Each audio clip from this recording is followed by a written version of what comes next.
Queridos irmãos, boa tarde ou boa noite.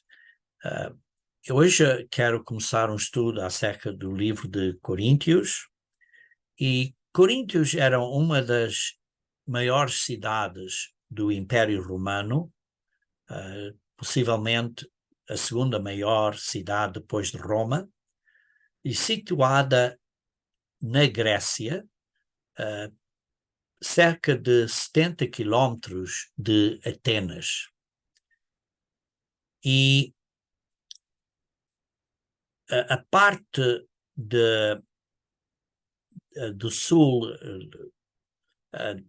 que era dessa, digamos assim, desse género de uma península, era conectada à Grécia através de um istmo de cerca de 4 milhas, cerca de 6 quilómetros. Para a parte oriental, temos o Golfo Sarônico, e para a parte oriental o Golfo de Coríntios. E devem de estar a ver aqui esta gravura, e vê-se aqui aonde a cidade de Coríntios é, e como eu estava a dizer, a parte oriental tinha um golfo aqui, um golfinho, e isto era uns istmos, e para este outro lado aqui era o, como é que chama, o Golfo de Coríntios. Por isso era uma cidade aqui no meio, entre estes dois mares, digamos assim, o mar deste lado, que era entre a Ásia e a Grécia, e o outro mar aqui, que era o mar Adriático. E vê-se então aqui esta ligação. E muitas pessoas que iam de barco de um lado para o outro, em vez de irem à volta desta ligação toda, então tinham aqui uma possibilidade de levar os barcos através da terra, através deste istmo, para o mar, para o Golfo Coríntio, a caminho do mar Adriático. E por isso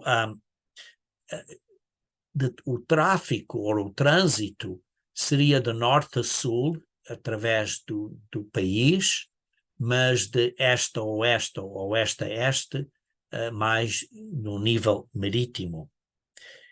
E por isso andar as pessoas de barco irem à volta disto era cerca de mais de uns 350 quilómetros, e era uma viagem um bocado mais perigosa através deste mar.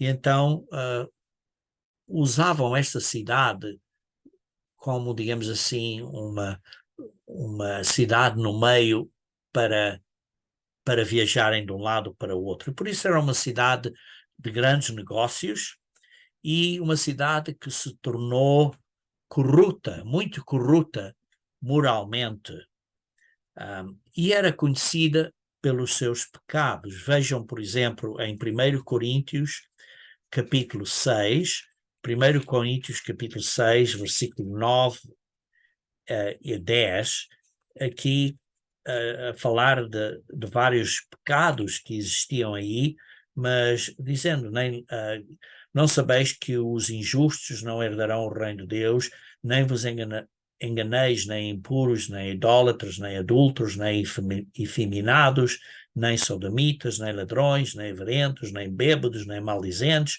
nem roubadores herdarão o reino de Deus. Porque estas pessoas que haviam aí, ou que estavam aí, nessa secção, nessa cidade, digamos assim, eram conhecidas como muito, digamos assim, mundanas, muito pecadoras. E também havia, digamos assim, incesto dentro de famílias, como se lê em 1 Coríntios, capítulo 5, versículo 1, um certo de imoralidade que nem era muito falada entre os gentios próprios, em que uma pessoa, por exemplo, possuía a mulher do seu próprio pai, e essa pessoa até estava dentro da igreja. E por isso era uma área moralmente de grande decadência. Ora, Paulo foi a Coríntios durante esta sua segunda viagem. Aqui estou a demonstrar aqui a sua segunda viagem missionária. Ele saiu de Antioquia, veio pelo sul da Turquia, esta área de Galácia dos Gálatas, veio até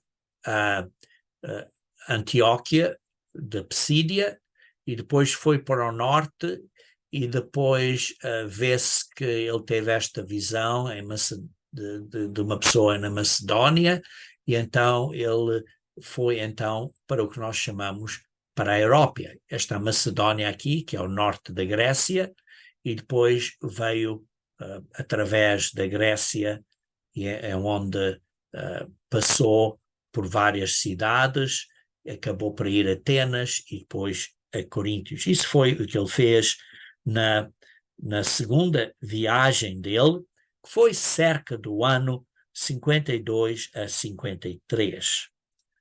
Depois daí, Paulo, quando esteve em Coríntios, aqui em Coríntios, foi quando ele escreveu a carta de 1º e 2º Tessalonicenses, porque os irmãos aqui na Tessalónica estavam a ter certos problemas, e foi daí que ele escreveu 1º e 2º Tessalonicenses. Ele acabou a sua viagem, e vemos o período em que ele acabou a sua viagem em Atos, capítulo 18. Se vocês forem ver comigo em Atos, capítulo 18, versículo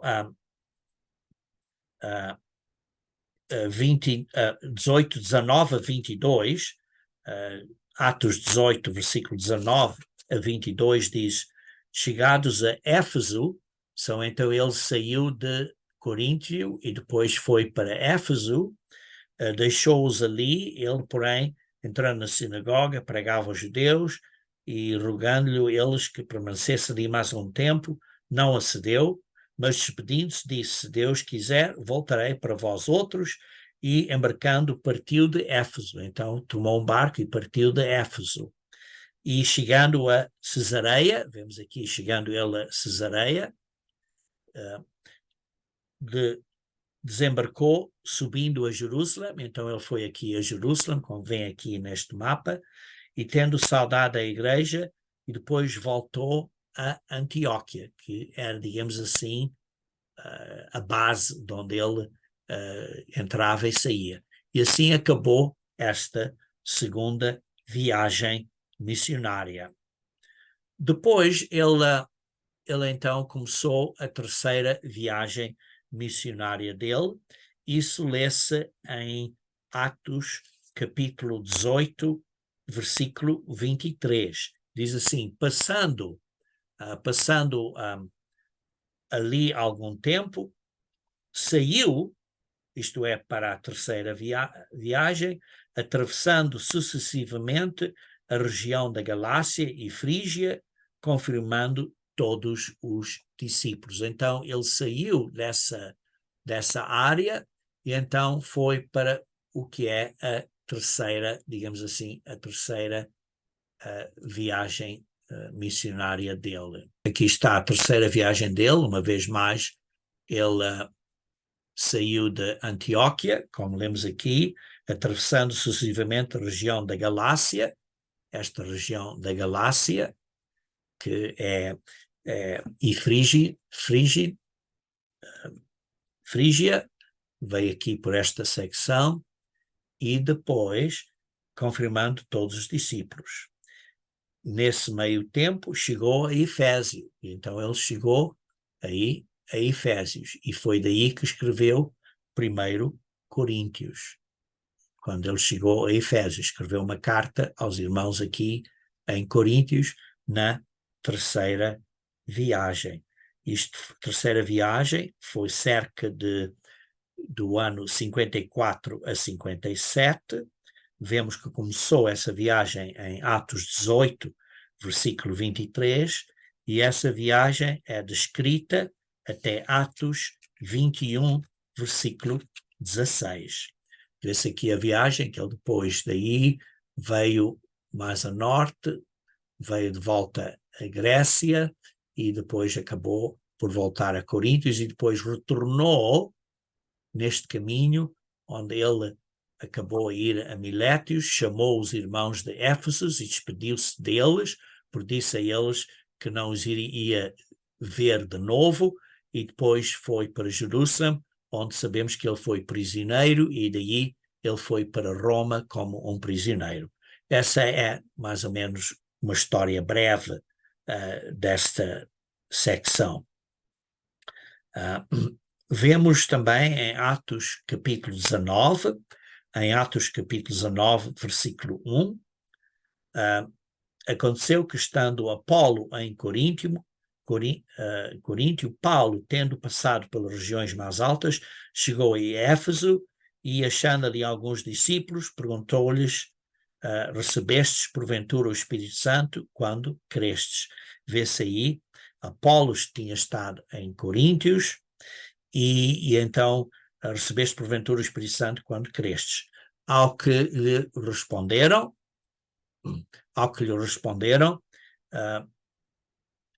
pelo contrário, nem mesmo ouvimos que existe o Espírito Santo. Então Paulo perguntou: em quem? Em que, pois, fostes batizados? E responderam: no batismo de João. E disse-lhes Paulo: João realizou o batismo de arrependimento, dizendo ao povo que cresce naquele que vinha depois dele, a saber, em Jesus.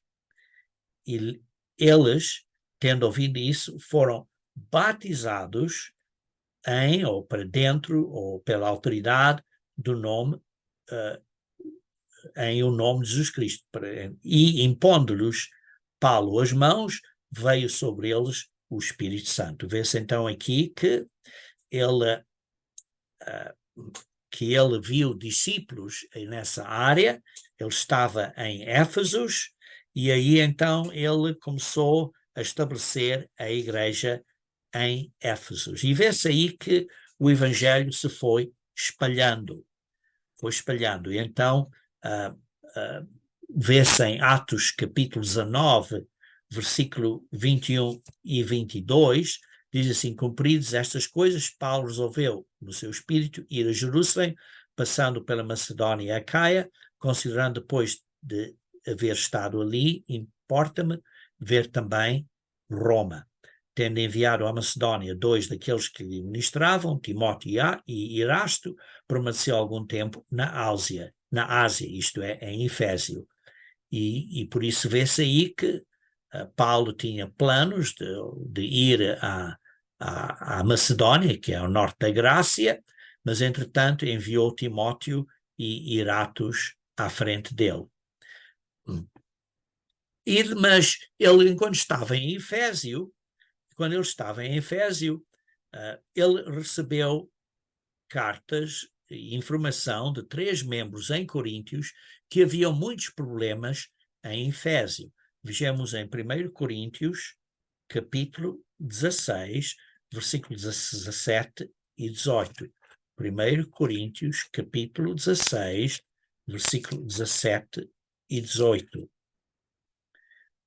E diz: alegro-me com a vinda de Estéfanos e de Fortunato e de Acaico, porque eles supriram o que da vossa parte faltava, porque trouxeram refrigério ao meu espírito e ao vosso, reconhecei, pois, a homens como estes. Por isso, ele recebeu notícias digamos assim, desta delegação de 3 membros e trouxeram a ele uma carta que tinha várias perguntas, que nessas perguntas revelava ou descrevia os vários problemas que existiam em Coríntios, e por causa disso, é que Paulo então escreveu a carta de 1 Coríntios, ou a epístola de 1 Coríntios, para responder a essas perguntas.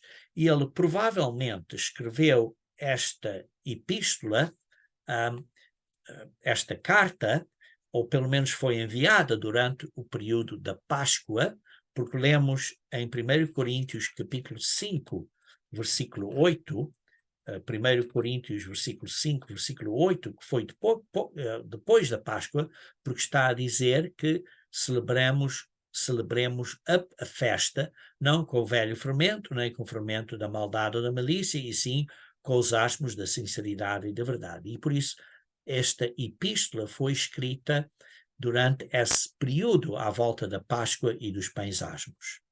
E por isso vemos aqui, por causa do conteúdo da carta aos Coríntios, que era uma igreja que tinha, ou uma congregação que tinha vários problemas. Problemas de uma certa liberdade sexual, que não estavam a usar a sabedoria com os vários dons espirituais que Deus lhes tinha dado, como por exemplo a capacidade de entenderem vários idiomas, como chama aí línguas, estavam a levar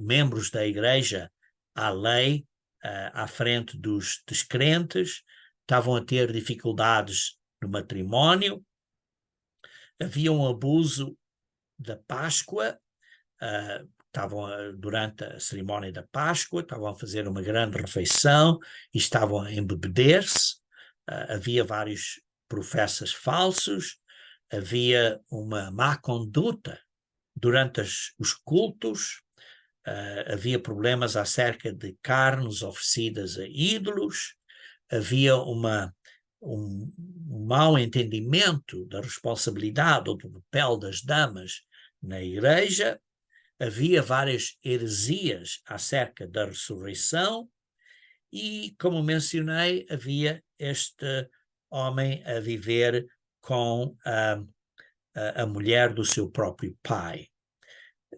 E por isso havia muitos problemas nessa congregação. Pondo de outra maneira, era uma igreja com muitos problemas carnais. Muitos problemas carnais. Por isso, como vimos, Coríntio era uma cidade de, digamos assim, de pessoas que andavam na marinha, género de marinheiros e coisas assim, pessoas que andavam de barcos, e por isso eram uma sociedade e uma cidade de grande deficiência moral. E assim, ele apresenta este tema, este grande tema, esta grande epístola aos Coríntios, a perguntar o seguinte, e vejam este tema em 1 Coríntios, capítulo 1, versículo 13. Capítulo 1, versículo 13. Acaso Cristo está dividido?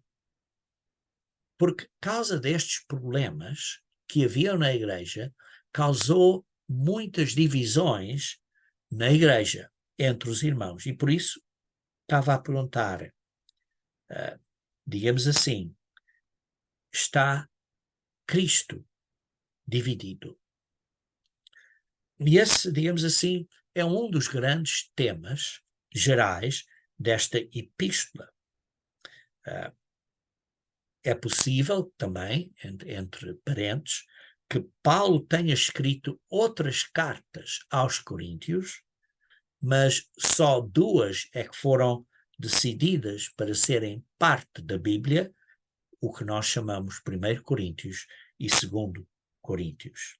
Ora, então vamos começar a ler, visto que já demos assim uma introdução geral à Epístola dos Coríntios, vamos começar a ler então no versículo 1. Paulo, chamado pela vontade de Deus para ser apóstolo. Um ponto importante aqui. Chamado pela vontade de Deus para ser um apóstolo.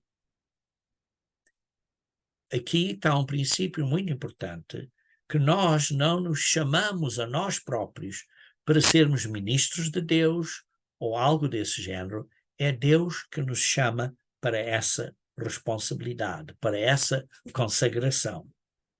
Por isso, Paulo, chamado pela vontade de Deus, para ser apóstolo de Jesus Cristo. Isto era o Paulo que estava a escrever esta carta, e o irmão Sóstenes. Quer dizer, estes dois estavam juntos e estavam a escrever esta carta. E diz assim: à Igreja de Deus, isto é, à Igreja de Deus que está em Coríntios. Isto é, a congregação dos irmãos da Igreja de Deus que está estabelecida na cidade de Coríntios. Aos santificados em Cristo. Aos santificados em Cristo. E aqui vê-se outro ponto importante, que são santificados em Cristo. E agora vemos aqui, em Cristo Jesus, chamados para ser santos. É ponto interessante, se você for ler 1 Coríntios, capítulo 1, versículo 2, isso eu estou aqui a abrir a Bíblia, que eu tenho aqui no outro ecrã, por isso é que os meus olhos estão a olhar assim um bocado para cima, porque estou a ver a minha Bíblia aqui online. E se você for a Almeida, Revista e Corrigida, diz: à Igreja de Deus que está em Coríntios, aos santificados em Cristo Jesus, chamados santos. Ora, na Almeida, Revista e Atualizada, diz chamados para ser santos. Na Almeida Corrigida, diz chamados santos. É interessante, é bom tomar nota que a palavra para ser não está no grego. Não está no grego. E por isso, chamados santos. Nós somos chamados santos. Santos quer dizer que somos separados, somos santificados, somos membros da igreja, somos postos de lado, separados dos outros do mundão. E essa é a característica da Igreja de Deus. Somos chamados para sermos santos. Veja também em 1 Tessalonicenses capítulo 4. 1 Tessalonicenses capítulo 4. 1 Tessalonicenses capítulo 4, versículo 7. Lemos: porquanto Deus não nos chamou para a impureza, mas e sim para a santificação. Somos chamados para a santificação. Somos chamados para sermos separados, diferentes do mundo. Não é para continuarmos a viver do mesmo modo do mundo. E depois lemos em 2 Timóteo capítulo 1, 2 Timóteo capítulo 1, 2 Timóteo capítulo 1, versículo 9. Porque nos salvou e nos chamou com santa vocação. Não segundo as nossas obras. Deus não nos chamou para a igreja, para esta grande vocação, para esta grande responsabilidade, para esta grande obra que Ele tem preparado para nós. Por isso é que uma das nossas missões da igreja é de preparar um povo. Porque para a santa vocação que nós vamos ter no milénio e para lá do milénio. E por isso assim, não nos salvou, isto é, não nos salvou deste mundão. Sim, vamos ser finalmente salvos quando seremos ressuscitados e transformados em seres espirituais, mas não nos salvou deste mundão e isto é, nos separou destes problemas deste mundão e nos chamou com santa vocação, não segundo as nossas obras, não porque eu e você somos pessoas tão boas, não somos, mas conforme a sua própria determinação e graça, por causa da vontade de Deus, que Ele decidiu chamar e separar algumas pessoas, e isto é por causa da chamada dele, da determinação dele, digamos assim, do plano de Deus, da vontade dele e da graça dele, de dar esta chamada a alguns primeiro, antes dos outros. Porquê? Esta chamada, esta graça, esta determinação dele, que nos foi dada em Cristo Jesus antes dos tempos eternos. O plano de Deus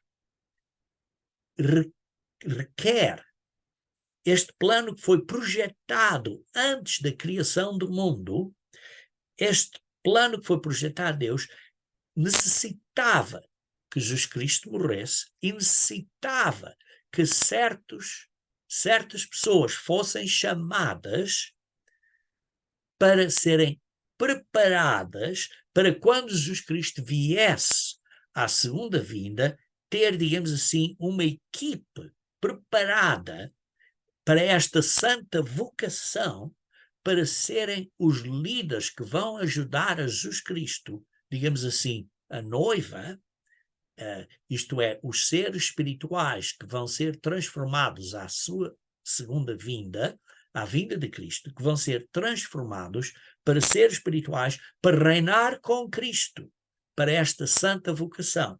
E isto foi planejado, foi determinado que Deus queria fazer isto e tinha que fazer isto, foi determinado antes dos tempos eternos.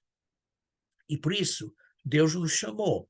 Não está a dizer que Deus tinha pré-determinado que seria você, ou eu, ou outra pessoa, mas Deus tinha pré-determinado que haviam umas certas pessoas que ele então chamaria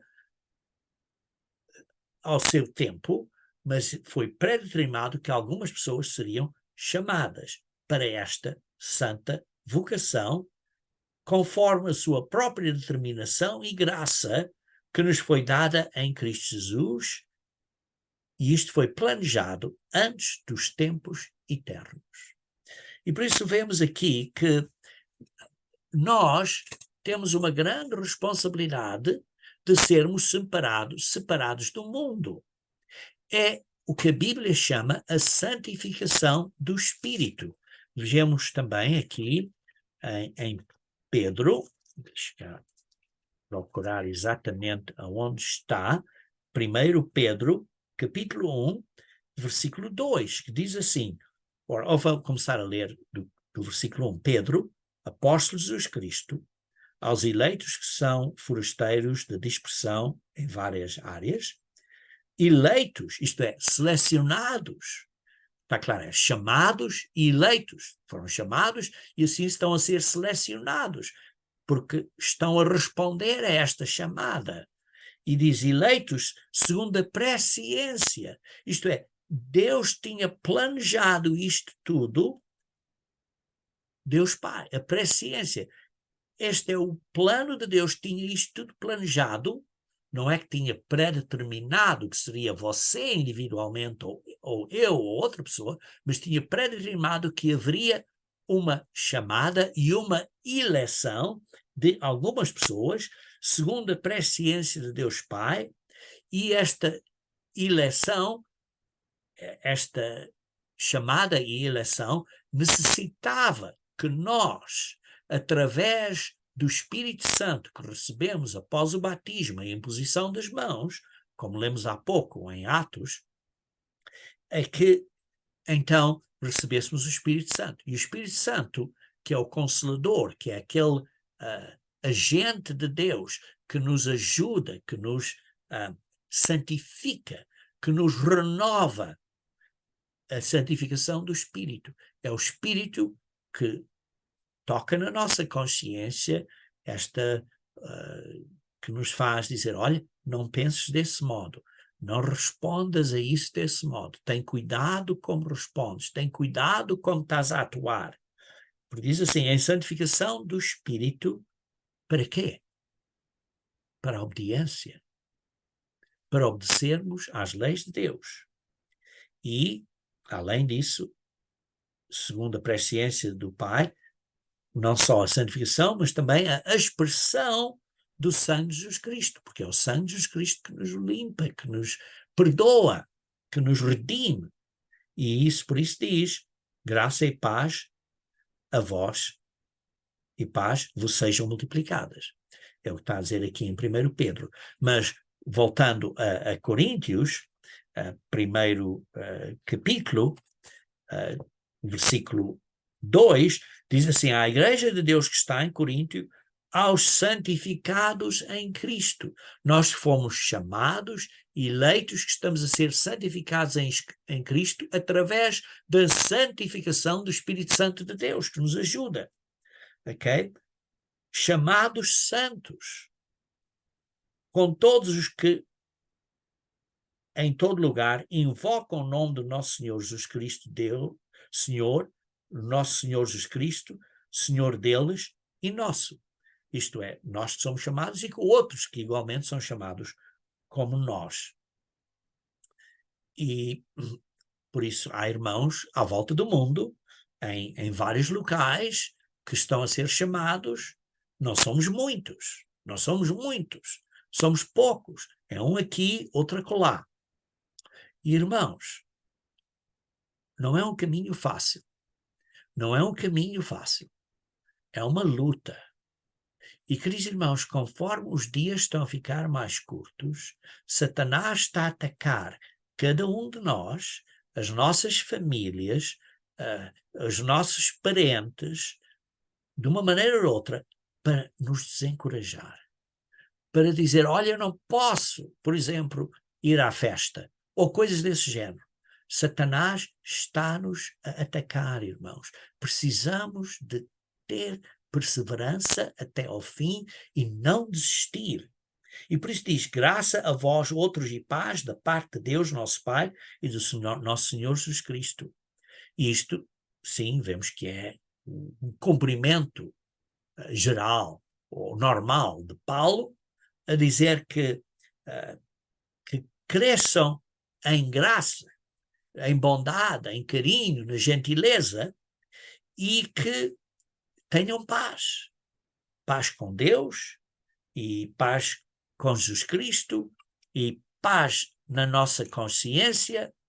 Por isso, seja de que maneira estejamos a viver, haja paz, um para com o outro. E porquê é que Paulo está especificamente a dizer isto neste contexto aos Coríntios? Por causa das divisões que havia entre eles, por causa dos vários, digamos assim, pecados e problemas que existiam entre eles, e que esses problemas estavam a criar divisões, e ele está a dizer, Cristo não está dividido, e por isso estava a dizer a eles, Deus quer paz. Paz é resultado de união, é resultado de irmãos aprenderem a viver sem estarem zangados, porque quando não há paz, há divisão. Irmãos, quando uma pessoa está a puxar e quer deste, e quer daquele, e está a acusar, olha, é tua culpa, e está a causar divisão. Irmãos, isto não é o Espírito de Deus. Não é o Espírito de paz. Não é a sabedoria lá do alto. Vocês sabem a sabedoria lá do alto. Leiam em Tiago, capítulo 3. A sabedoria lá do alto traz paz, tem mansidão. Não é este modo de divisão. Não é este modo de divisão. Continuando então a ler aqui. Sempre dou graças a meu Deus a vosso respeito, a propósito da sua graça que vos foi dada em Cristo Jesus. Porque graça foi dada a eles, não só porque foram chamados, porque estão a ser justificados, ou foram justificados, ou que estão a ser regenerados pelo Espírito Santo. Isto é outro tema que eu não estou a abordar agora, mas graça porque Deus tinha dado a eles, dar graças a Deus porque Deus tinha dado a eles muitos dons espirituais. É porque lemos aqui, há vários dons espirituais mencionados aqui aos irmãos em Coríntios, mas estas habilidades, estes dons, algumas pessoas tinham deixado isso, digamos assim, subir à cabeça e estava a causar divisões, porque não estavam a ser humildes através destas benções que tinhas. Por isso está a dizer, sempre dou graças a Deus a vosso respeito, a propósito da graça que Deus tem dado a vocês, as bondades, os dons que vocês receberam.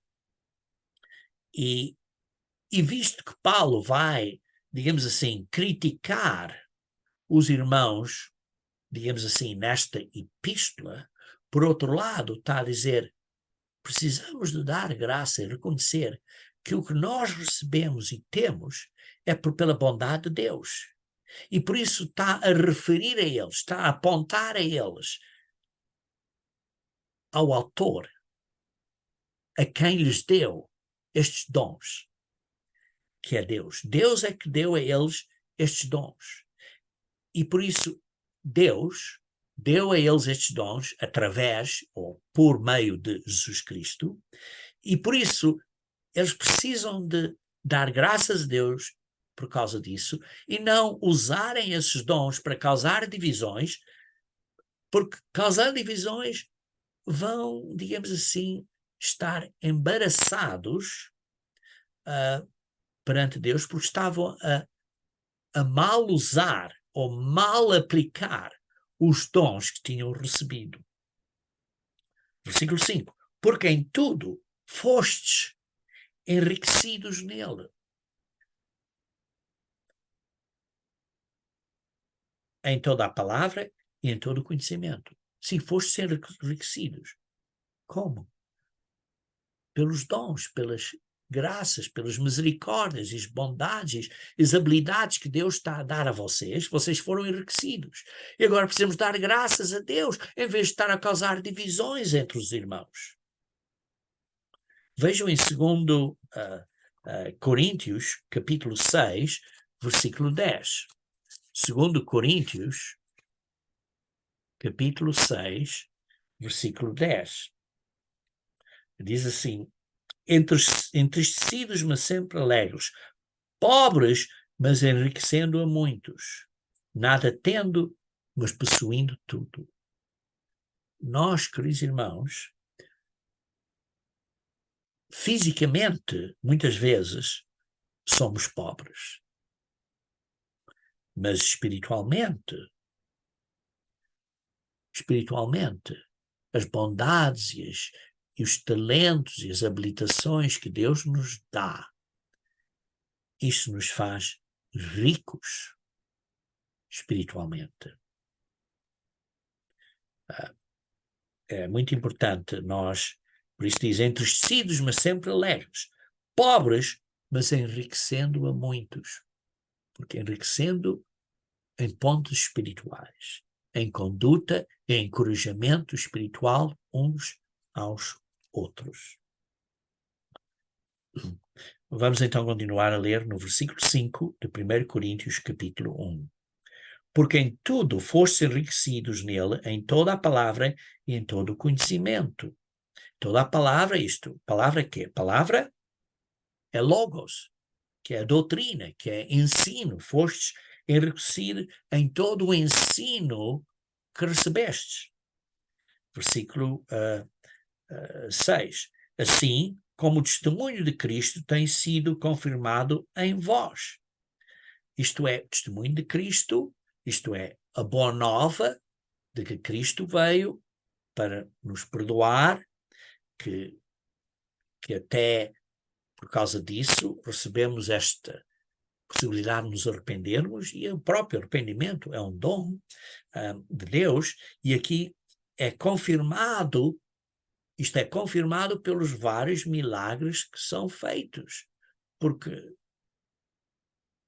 Jesus Cristo pregou, e ele pregou, e vários milagres foram feitos. Sabemos que houve vários milagres que Paulo estava a fazer e fez milagres, e esses milagres foram visíveis. Por isso diz, assim como o testemunho de Cristo tem sido confirmado em vós. Como? Porque houve milagres. Paulo fez milagres à frente desses irmãos. Coisas aconteceram. E eles então viram que este evangelho, esta boa nova de Cristo, estava a ser confirmada através de vários milagres que estavam a ser feitos através de Paulo e dos apóstolos. Versículo 7. De maneira que não vos falte nenhum dom, aguardando vós a revelação do nosso Senhor Jesus Cristo. Que não vos falte nenhum dom, esperando a revelação, a manifestação de Jesus Cristo à sua vinda. Vejam, por exemplo, em Romanos capítulo 8, versículo 19. Romanos capítulo 8, versículo 19. Romanos 8, versículo 19. A ardente expectativa da criação aguarda a revelação dos filhos de Deus.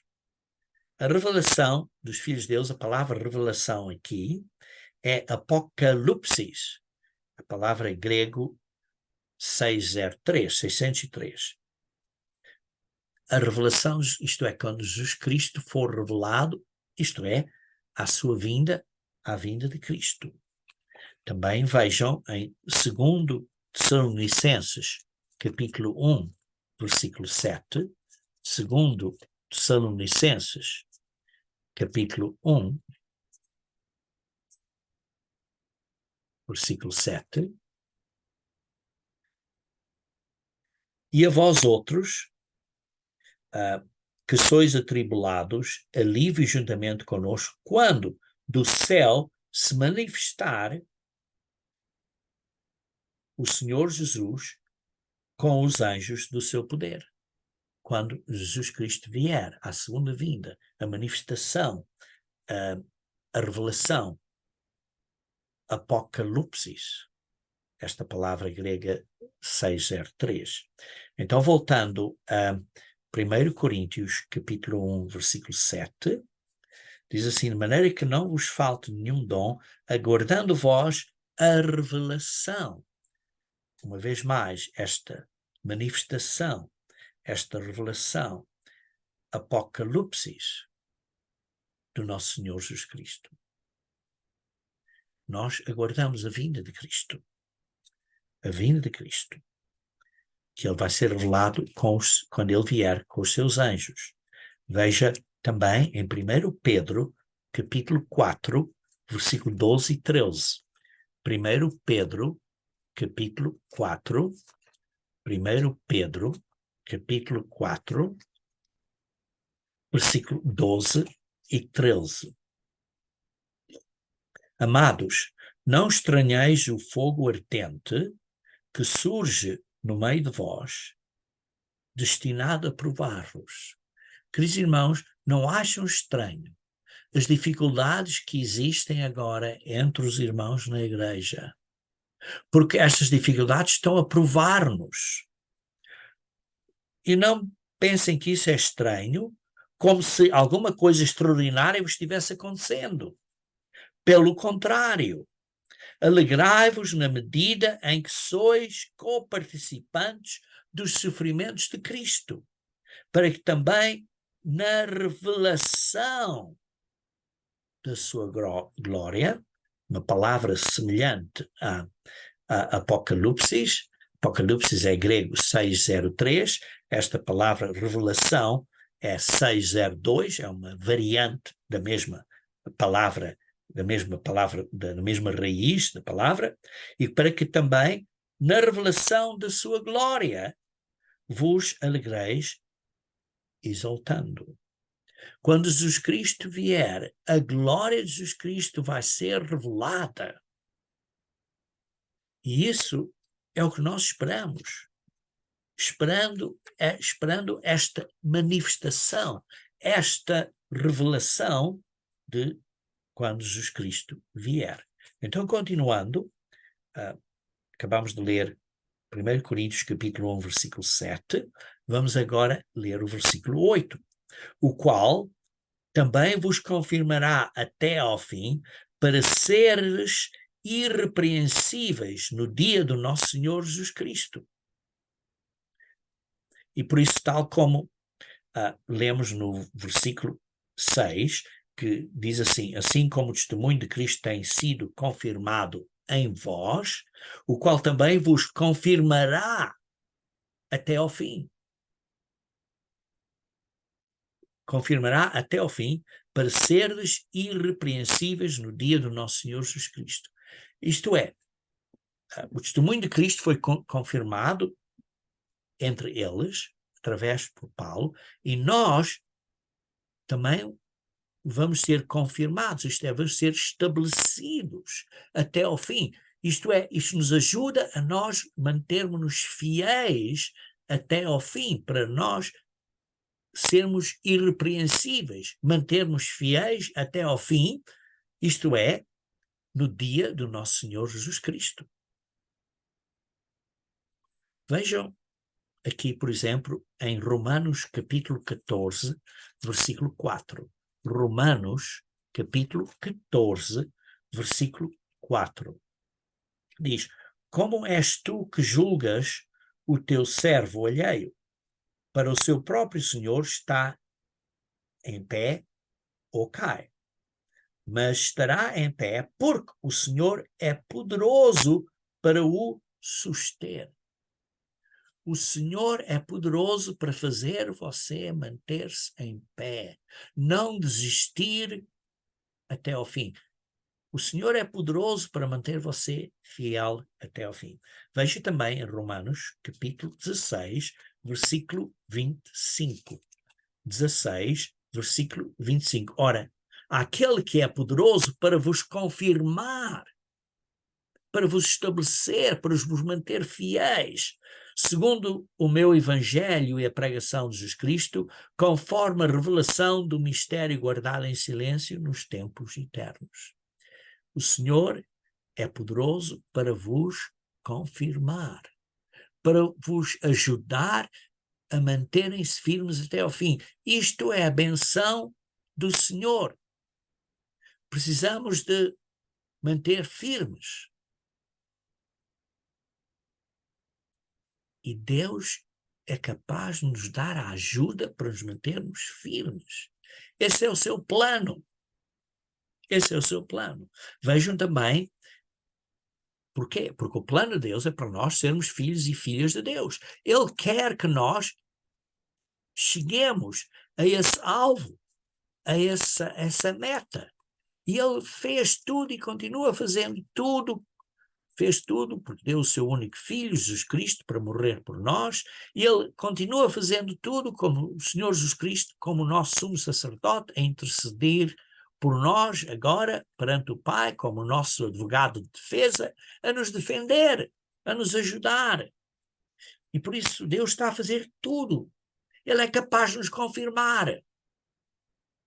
O ponto é, nós não devemos andar para trás. Temos que andar para a frente em fé. Temos de dizer, não vou andar para trás. A Bíblia diz, por exemplo, você tem que guardar o sábado. Oh, não vou guardar o sábado porque é muito difícil, isto e tudo e tal. Deus vai entender. Irmãos, temos que ser fiéis. Ou eu não vou observar a festa porque a coisa financeira está a ficar muito difícil e Deus vai entender, não vou guardar a festa. Irmãos, Deus é capaz de nos confirmar, mas nós temos que fazer a nossa parte. Então, continuando a ler aqui em 1 Tessalonicenses, capítulo 5, versículo 23 e 24. O mesmo Deus da paz vos santifique em tudo, e o vosso espírito, alma e corpo, isto é, o vosso desejo espiritual, o espírito homem no homem, a vossa alma, isto é, o vosso ser vivente, a nossa energia, e o vosso corpo físico sejam conservados íntegros e irrepreensíveis na vinda do nosso Senhor Jesus Cristo. Por isso,